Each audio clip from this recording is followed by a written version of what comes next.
We are so excited because today we have Dr. Cass Ingram, who is one of the North America's leading experts on the health benefits and disease-fighting properties of wild medicinal spice extracts.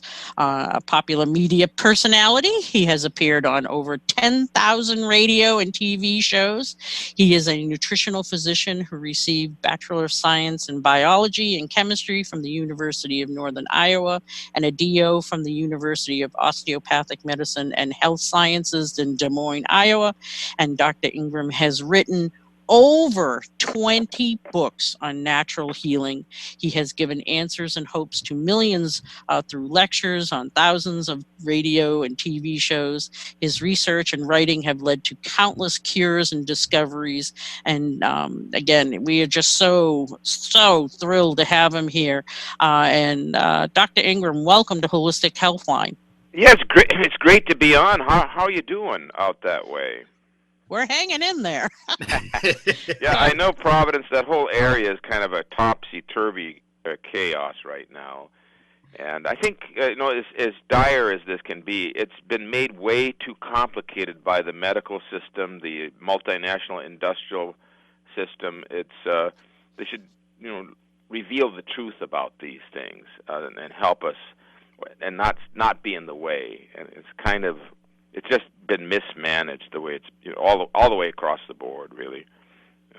So I think that the natural medicine people should be brought in on this. We know what to do, and we know how to help people get their immune system going, and we know what natural medicines people should be taking. But that's been culled and not allowed in. So I've actually seen some, negative things in the news about natural medicine and the wacky and the quacky kind of stuff, and don't go near it, it's dangerous. But you, again, are one of the leading authorities. You're one of the pioneers of natural health. I remember my husband started this radio program almost 40 years ago, and you were one of his first interviews. Yes. Talking about the cures in the cupboard, your book, which was so eye-opening. If you can share with us, what your views are as far as how to keep our immune systems healthy during these I did that times. landmark study on the human coronavirus and published it in abstract form in Antiviral Research, also influenza A and the bird flu. Now, the bird flu is 50% to 60% fatal.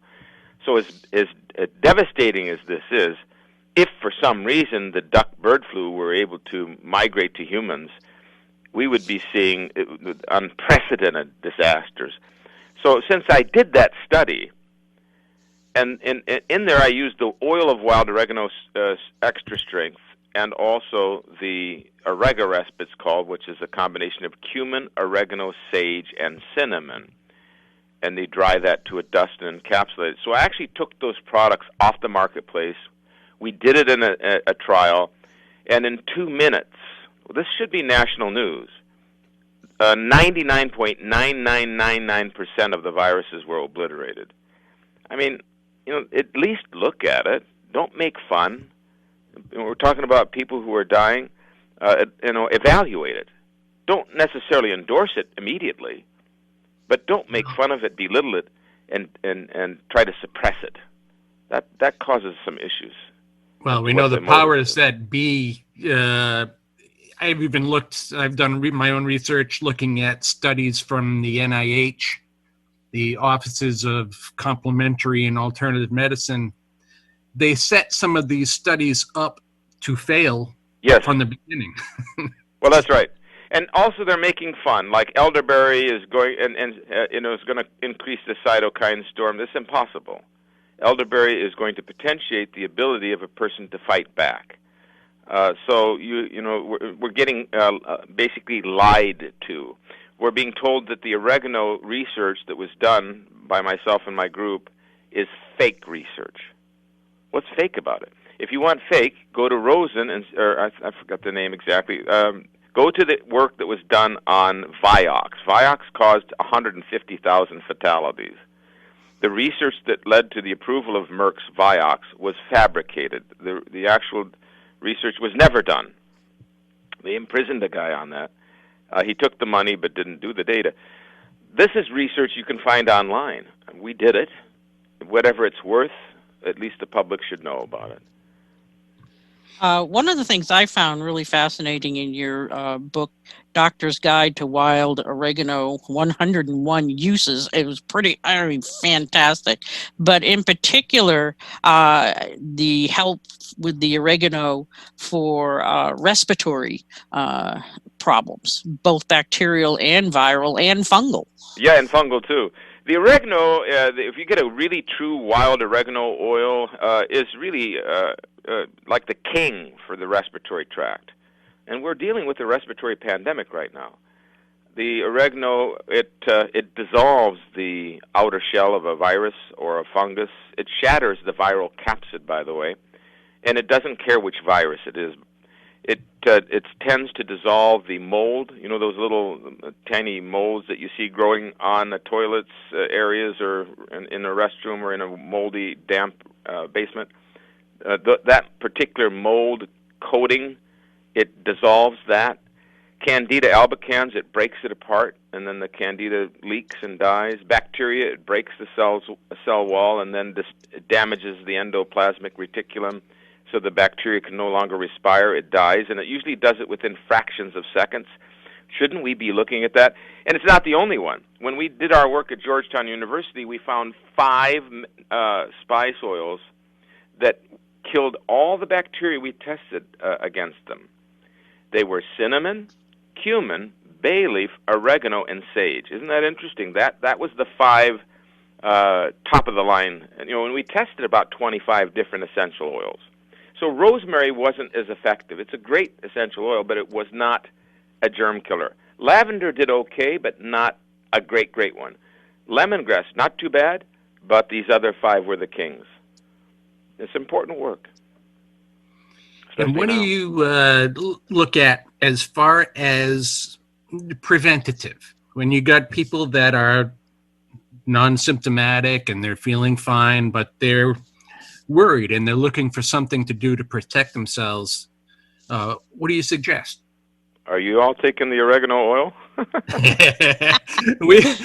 we are, but we are using it also because we have found through talking to patients and listeners and customers that it will prevent, generally speaking, deer ticks from biting you.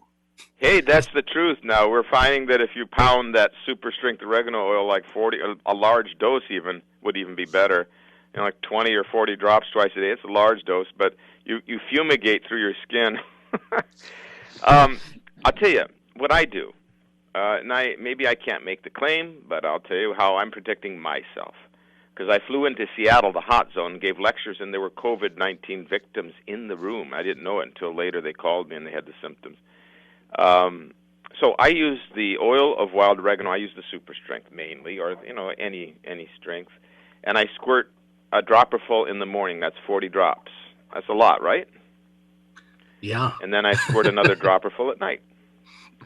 I use this. Not to mention too many brands, but I use this Orega spray. I mean, I just simply spray my face into my eyes. I'm doing it now. You hear it.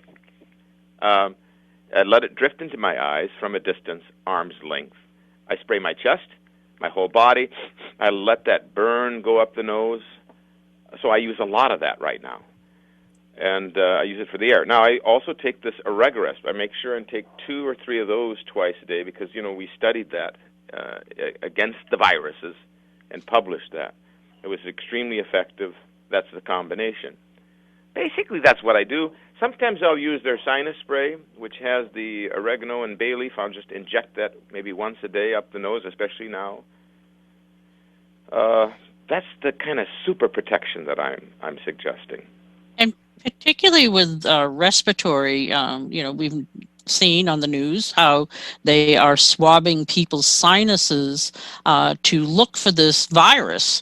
Yes. That if we can stop the virus from getting down into the lungs, yes. Particularly in the getting up into the sinuses, would be very helpful. Yeah, that's what that Orega, bay leaf, oregano, sage. Because you remember those are 3 of the 5 that we said that they're the 5 superpowers Putting that up the nose is huge. Using the spray on your chest, face, in the air around you, and then inhaling that burn is huge. You're right. It loves that nasal mucosa in the sinuses. Imagine if you have sinus problems, you're predisposed. Then it descends. It looks to me like it's a pig snout virus. Who wants that kind of filth in their body anyway? You should do something to prevent it. But migrating from that, there's something called Oregano. We'll just mention the name. Oregano is a beeswax oregano.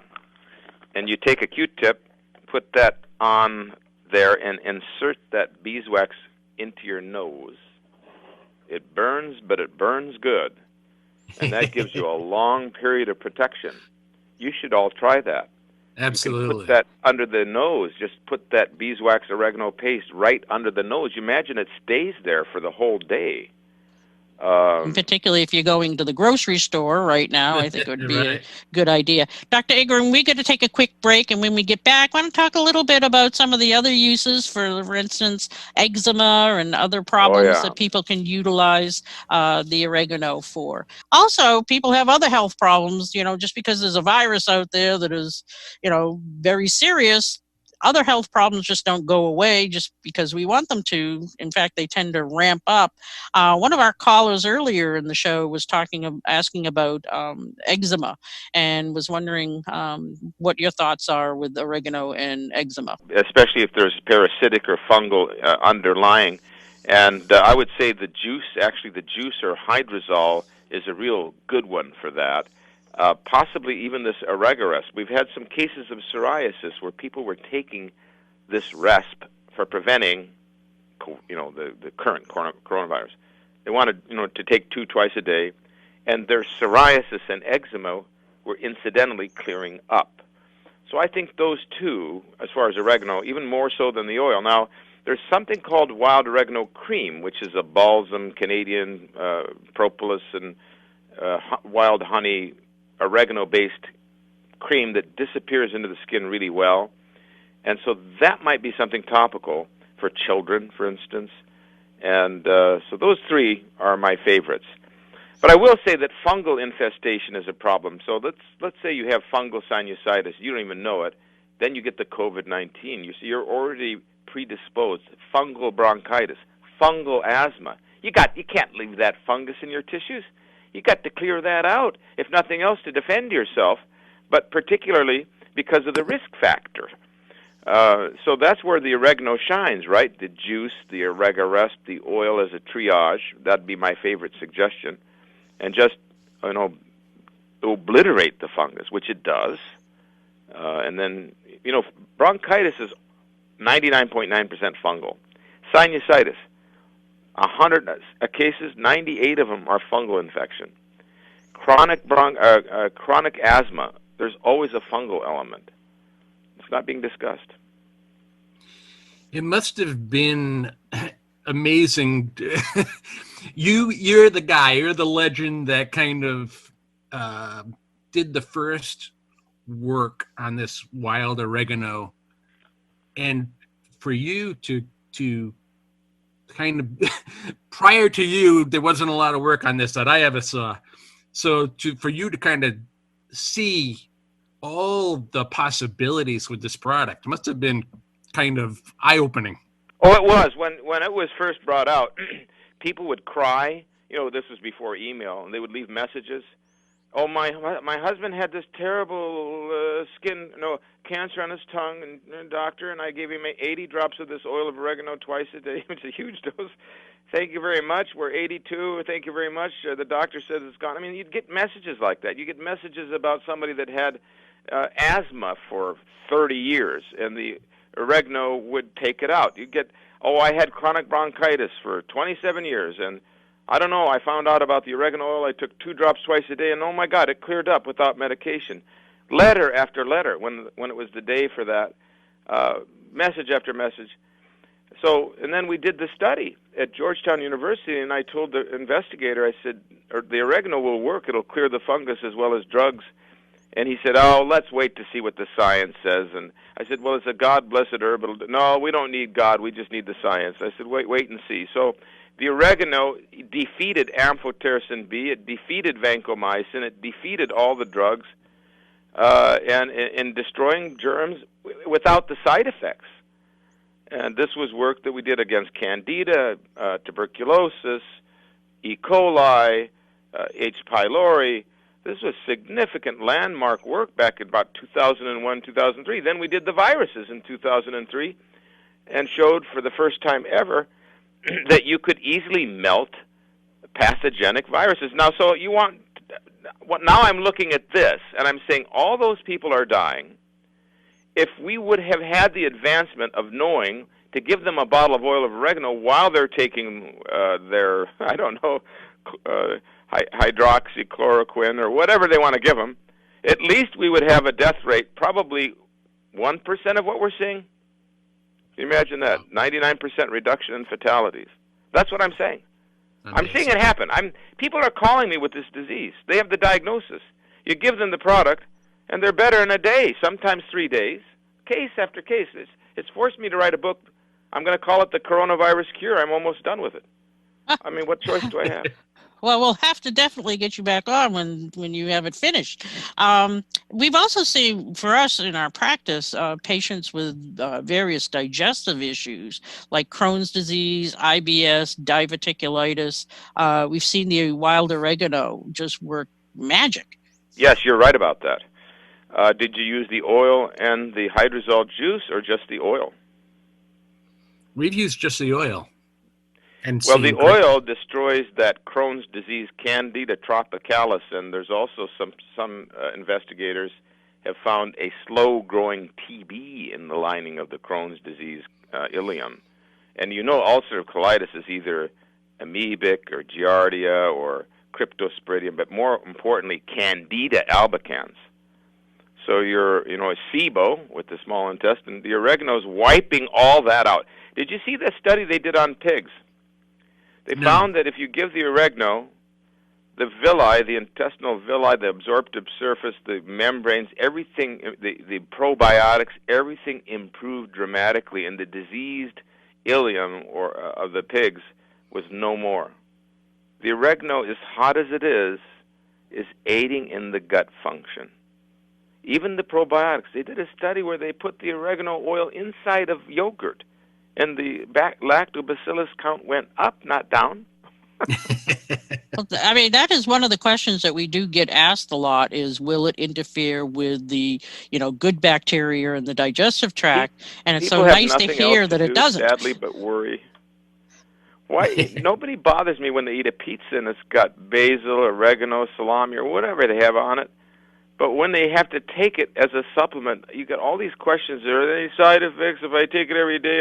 It says it's toxic. It's in ragu spaghetti sauce of all things. When you mentioned using the oregano oil, you talk about drops. Big difference between the capsules and the drops. Just that you got to know that a capsule has 6 drops. Is not too much difference, is there? I mean, that under-the-tongue experience, especially now, you want that heat, and man, that stuff's hot. You want that right now, right? But no, I mean, a person wanted to take the capsules, they're feeble, or they hate the taste or something. Let them take it. It's not that big a difference. Dr. Ingram, unfortunately, we've run out of time. Is there a way for people to get a hold of you, to email you, or website to go to? Well, let's take emails to help out. droregano@gmail.com. I'm an endless source of energy for some reason. droregano@gmail.com will help. Meanwhile, they can go to oreganol.com, not to buy, just to look and see, so you know quality. And then, they can come to your office and get the products, right? So let them come to you. And, we want to thank you so much for right now. The protocol is oregacillin, oil of oregano, and the juice. That's the ideal protocol for people. And even the vitamin C from camu, not a bad idea right now. That's that potency for physicians, I think, purely C in the common domain. But that's my protocol I'm giving everybody, yeah. We want to thank you so much for joining us today, and keep up the good work, and come back when you have written your new book, when it's I will totally do so. complete. It's pretty controversial, but much needed. I'll talk to you soon. Thank you.